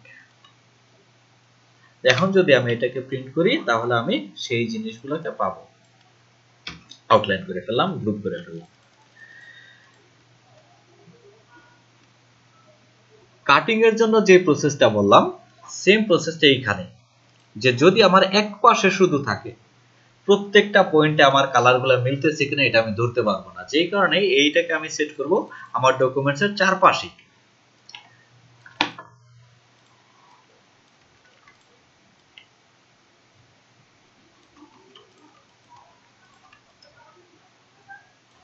যখন মেশিনে প্রিন্ট করবে তখন সে দেখবে যে এই বর্ডারগুলো সবগুলো জায়গা মতো পড়তেছে কিনা, মানে একটার উপরে আরেকটা পড়বে। কারণ এই বর্ডারগুলোতে তো আমার 4 কালার দেওয়া আছে, তাই না?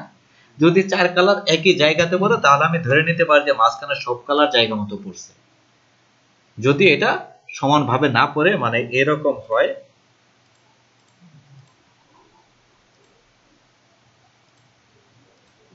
নাই কাটে দিছি, এইখানে যেটা আছে এইখানে আছে,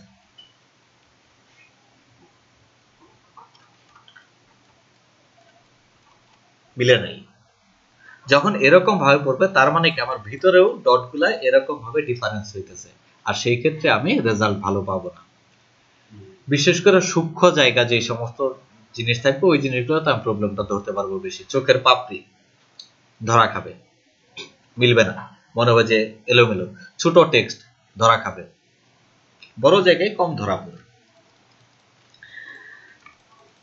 মার্কস কি কি ইউজ করছি? 4টা মার্কস ইউজ করছি, তাই না? এই 4টা মার্কস দিলে আমার এটা প্রিন্ট রেডি। এখন কথা হলো এই ফাইলটার আমি ডেলিভারি দিব কিভাবে? ফাইলটাকে আমার সেভ করতে হবে। এই অবস্থায় নিয়ে আসার পর আমি এটার একটা সেভ অ্যাজ কপি নিব। এই অবস্থায় নিয়ে আসার পর আমি এটার একটা সেভ অ্যাজ করব। Print ready. ফরম্যাট রাখবো ইপিএস। কেন ইপিএস? ইপিএস রাখলে আমি দুইটা সুবিধা পাবো। নাম্বার 1, আমার এইখানে যে সমস্ত ইমেজ ছিল, ইমেজগুলো লিংক আছে কিনা জানি। যে লিংক থাকলে আমার ইমেজ মিসিং এর সম্ভাবনা থাকে। যদি কোনো লিংক থাকে তাহলে সেই লিংকগুলোকে ইপিএস করার পর এমবেড করে ফেলবে। যখন এমবেড করে ফেলবে তখন আর আমার এই মিসিং থাকার সম্ভাবনা নাই। তার মানে কি, আমি ইমেজ মিসিং থেকে রক্ষা পাইতেছি।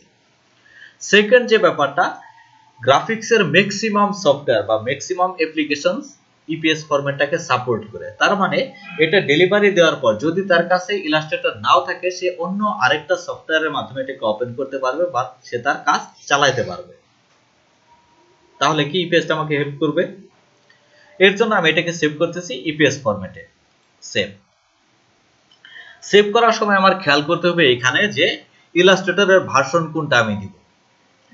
যদি আমি সবচেয়ে আপডেটেড ভার্সন ইউজ করি তাহলে এখানে একটা মানে এক্সপেরিয়েন্সেরও ব্যাপার আছে, যে ইউজার এক্সপেরিয়েন্স কাজ করে এখানে। আপনি যারা এখানে পাঠাইতেছেন তার ভার্সন কি, এটা যদি আপনার জানা থাকে তাহলে ইজি। আর যদি জানা না থাকে তাহলে এরকম একটা ভার্সন আপনি ইউজ মানে আউটপুটটা দেন যে ভার্সনটা মোটামুটি ভাবে অ্যাভেলেবল। কারণ আপনার এই আপডেটেড ভার্সনটা তার এখানে যদি না থাকে সেই ডকুমেন্টটা ওপেন করতে পারবে না। আবার আপনি সেফটির জন্য কি করলেন, এইখান থেকে দিয়ে দিলেন ইলাস্ট্রেটর 3, যে সবচেয়ে নিচে যেটা আছে এটাতে দিয়ে দিলাম, তাহলে সবাই ওপেন করতে পারবে। এখন কথা হলো ইলাস্ট্রেটর সিসিতে যেই ইফেক্টস গুলো আছে বা যেই ফাংশন গুলো আছে সেই ফাংশন গুলো ইলাস্ট্রেটর 3 তে কি আছে?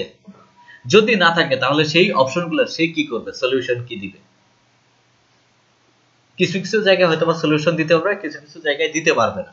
তাহলে ওই অংশগুলো আপনার কি হবে, মিসিং হবে। এই কারণে আমি নামতে পারি কিন্তু খুব বেশি না, মোটামুটি যেটা অ্যাভেলেবল আছে এরকম কোনো ভার্সনকে আমি চুজ করব। আপাতত আমি সিসিতে রাখতেছি। ফরম্যাট প্রিভিউ টিপ সমস্যা নেই, মানে এখানে কোনো চেঞ্জ হয় না, চেঞ্জটা হয় এখানে প্রিসেট। অবশ্যই আমার কি করতে হবে, হাই রেজুলেশন এনশিওর করতে হবে। কাস্টম, এইখানে দেখেন এটা কি দেখাইছিলাম আপনাদের এই অংশটা, যে কেন আমরা ইলাস্ট্রেটর ইউজ করি। কেন আমরা ইলাস্ট্রেটর ইউজ করি? এখানে বলা আছে line art and text resolution 1200 DPI, PPI মানে pixel per inch, gradient and mesh resolution 300। যদি কোনো রাস্টার থাকে সেটা আমরা নিতেছি 300 ডিপিআই। কিন্তু এটা কি আমার জন্য বোনাস না? আমরা যেহেতু জানি যে রেজুলেশন ভালো হলে আমার কোয়ালিটি ভালো হবে, তো এখানে আমি যত লাইন ইউজ করছি, টেক্সট ইউজ করছি, সবই আমি 1200 ডিপিআই রেজুলেশন ডিফল্ট হিসেবে পাইতেছি। তাহলে ডেফিনেটলি এটা আমার জন্য একটা প্লাস পয়েন্ট। আমি যদি চাই তাহলে এখান থেকে আবার এগুলোকে চেঞ্জ করতে পারি বা বাড়াইতে পারি। whatever, আমি হাই রেজুলেশন দিলেই এনাফ। এইখানে যত অপশন আছে আপনি সবগুলোকে টিক সাইন দিয়ে দিবেন, বাসায় পড়ে নেবেন যে কোনটার কাজ কি। আমরা সবই এখানকার বুঝবো। এগুলো হইতেছে বেনিফিট কিছু, যে এই ডকুমেন্টটার থাম্বনেল শো করবে কিনা, এই ধরনের যে ফন্টগুলোকে ইনক্লুড করবে কিনা।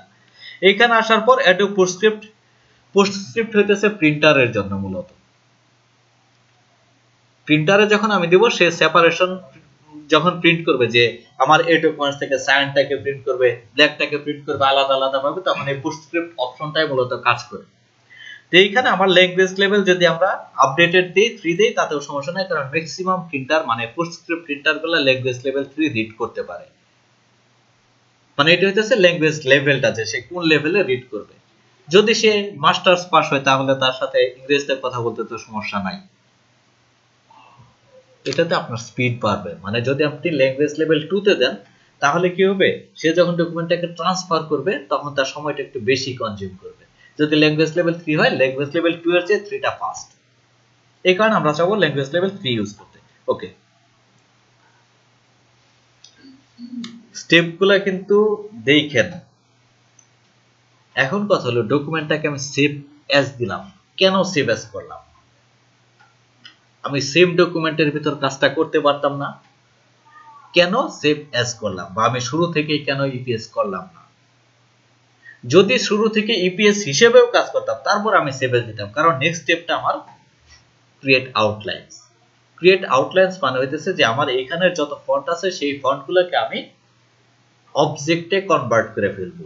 কি কারণে? আমি যে ডিজাইন ফন্টগুলোকে ইউজ করছি সেই ফন্টগুলো অন্য আরেকটা কম্পিউটার বা যেখান থেকে পজিটিভ বের করা হবে তার কম্পিউটার যদি না থাকে তাহলে ফন্ট মিসিং দেখাবে।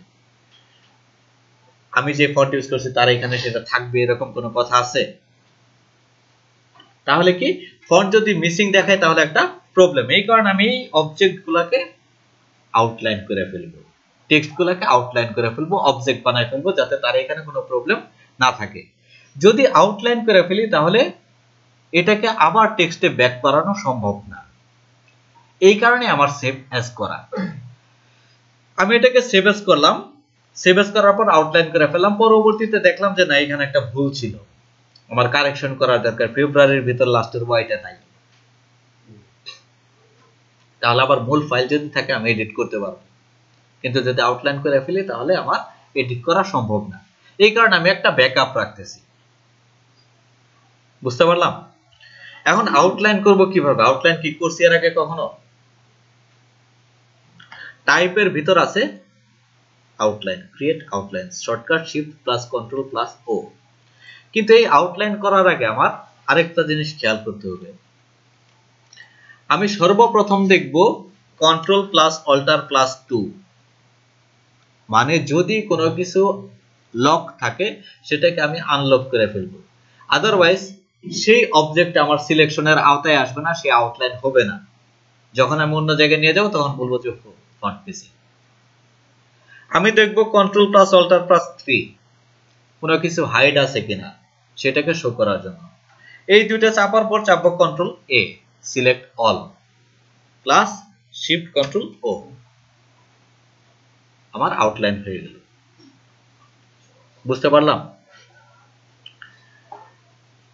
Edit, edit colours, convert to CMYK। যদি আমার ভুলেও কোনো জায়গায় RGB কালার চলে আসে সেটা যাতে সে CMYK তে কনভার্ট করতে পারে, কারণ RGB কালারের আউটপুট আসে না। আমি একটা কালার ছবি দেব, আউটপুট দেখবে গ্রেস্কেল মোডে আসছে, শাপলার কালার শাপলার মতো থাকবে না, ভিন্ন হয়ে যাবে। এই কারণে আমি এটাকে CMYK তে কনভার্ট করলাম। মোটামুটি ভাবে কাজ শেষ। অনেক সময় আমরা সেপারেশন প্রিভিউটা এইভাবে দেখি, separation preview, overprint preview, black, yellow, magenta, প্রত্যেকটা কালার কি অবস্থা আছে আমরা অনেক সময় দেখি। ওভারপ্রিন্ট ব্ল্যাক দিয়ে দেখি যে ব্ল্যাক ঠিক আছে কিনা, এটা চেক করা হয়। দুইটা কিওয়ার্ডের কথা বলে রাখি, আপাতত আমি এগুলো বলতেছি না। আজকের ক্লাসটার অনেক কিছুই মাথার উপর দিয়ে গেছে, মাথাটা আরো নষ্ট করা যায়, নষ্ট করতেছি না আর কি। বুঝবেন না, কিন্তু কিওয়ার্ড দুইটা জানায় রাখেন, ভিডিওতেও থাকবে। যখন আপনারা অ্যাডভান্স লেভেলে যাবেন তখন এটা আপনাদের কাজে লাগবে। যদি কেউ গার্মেন্টস প্রোডাক্ট নিয়ে কাজ করতে চান, লাইক হ্যান্ডটেক, লেভেল, এই টাইপের, ওইখানে আরো বেশি কাজে লাগবে। যে কোনো সূক্ষ্ম জিনিস নিয়ে কাজ করতে গেলে এটা স্মরণ করা লাগতে পারে। Attributes, overprint fill, overprint stroke, একটা অপশন আছে। ওভারপ্রিন্ট ফিল, ওভারপ্রিন্ট স্ট্রোক এই মুহূর্তে বুঝাইতে পারবো না, মানে বুঝাইলেও আপনারা হয়তো বুঝবেন না, বরং যেটুক এমনিতে গেছে এটাও চলে যেতে পারে। এই কিওয়ার্ড দুইটা মনে রাখেন। যখন আপনি মনে করবেন যে আমি এখানকার সবকিছু পারি, তখন এটা একটু দেখবেন, অনলাইনে সার্চ দিবেন যে ওভারপ্রিন্ট ফিল কি, ওভারপ্রিন্ট স্ট্রোক কি, পারবেন তখন। আর যদি না পারেন আমার নক করবেন।